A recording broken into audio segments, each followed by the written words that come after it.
आइए धम्मपद की गाथा संख्या 17 को समझने का प्रयास करते हैं। यह गाथा तथागत ने जेतवन विहार में भिक्षुओं को संबोधित करते हुए कही थी। प्रसंग यह था कि तथागत का ममेरा भाई देवदत्त बहुत घमंडी और द्वेष करने वाला था। कुछ दिन तथागत के साथ रहा और बड़ी चालाकी से उसने संघ में भेद कर दिया। अलग भिक्षु संघ बनाकर प्रवचन करने लगा।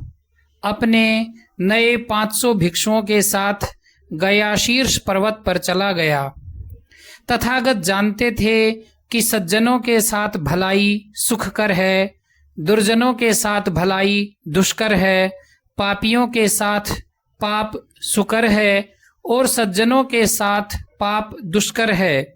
परंतु देवदत्त को ऐसा करने से तनिक भी उन्होंने नहीं रोका। कुछ समय बीता। एक दिन सारीपुत्त और मोग्गलान तथागत को अभिवादन करके वहां पहुंचे जहां देवदत्त था। देवदत्त ने दोनों भिक्षुओं को आते हुए देखकर कहा, देखो मेरा धर्म कितना श्रेष्ठ है। देखो भिक्षुओं, सारीपुत्त और मोग्गलान भी हमारे संघ में मिलने आ रहे हैं। सारीपुत्त ने वहां भिक्षुओं को उपदेश दिया।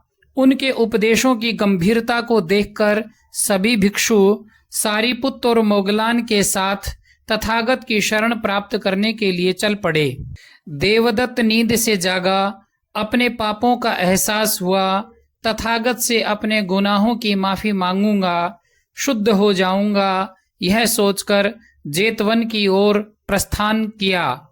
बीच में पुष्करिणी नदी थी। नदी में हाथ मुंह धोते हुए ही उसके प्राण पखेरु उड़ गए।